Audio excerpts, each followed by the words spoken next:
São Paulo was a city that never slept, its restless streets pulsing with life and the ever-present shadow of crime.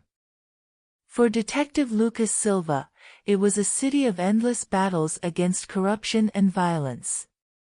But Lucas had seen too much, and the weight of his failures hung heavy on his soul.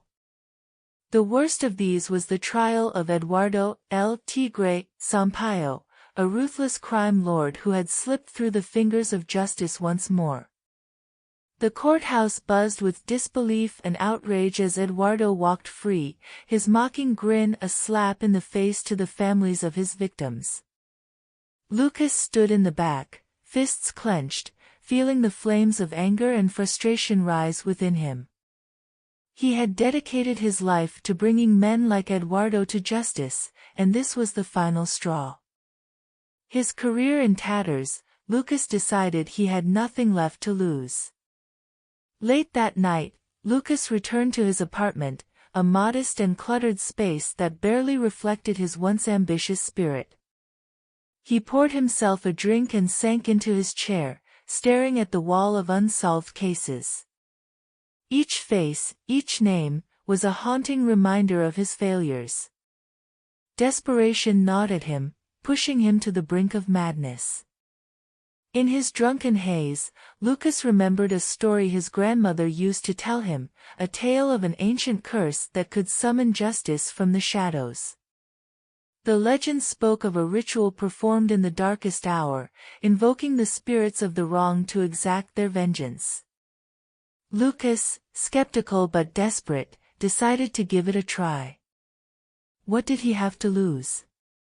Under the cloak of night, Lucas gathered the items needed for the ritual, a black candle, a piece of obsidian, and a vial of his own blood.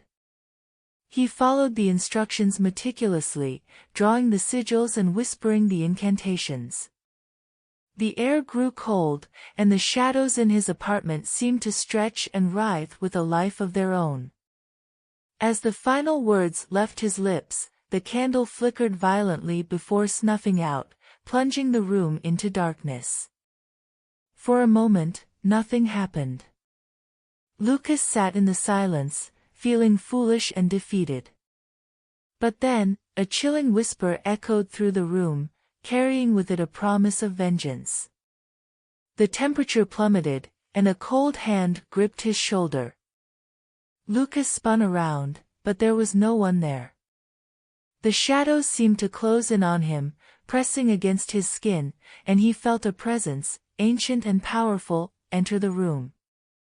Days turned into weeks, and Lucas noticed a change in the city. Reports of gruesome murders began to surface, each one more horrifying than the last. The victims were all associates of Eduardo, each death more brutal and unexplained than the previous. The media dubbed the killer, O Vingador Sombrio, the Shadow Avenger, and the city was gripped with fear. Lucas watched the news with a mix of horror and satisfaction. He knew the ritual had worked, that the curse was real, and that it was exacting the justice he could not. But as the body count rose, so did his unease. The killings were savage, indiscriminate, and the line between justice and revenge blurred beyond recognition.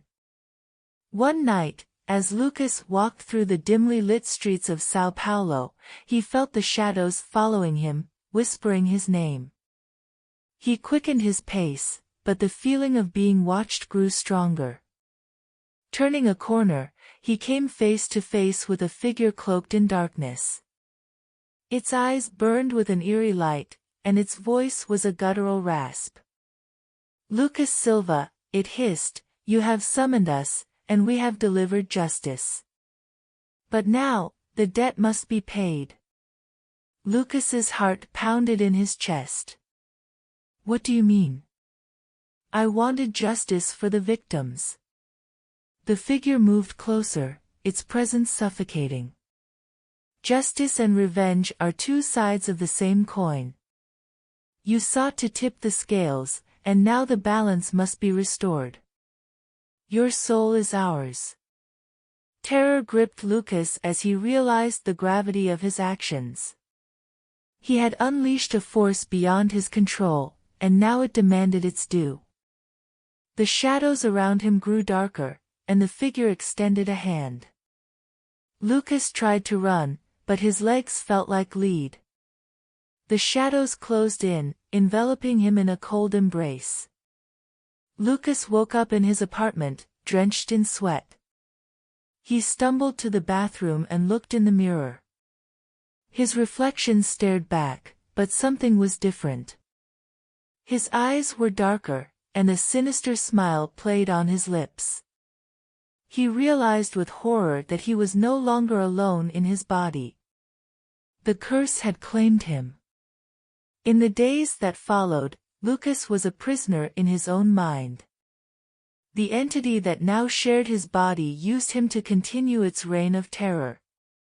He watched helplessly as his hands committed unspeakable acts, each one more brutal than the last. The city was plunged into chaos, and Lucas's name became synonymous with fear.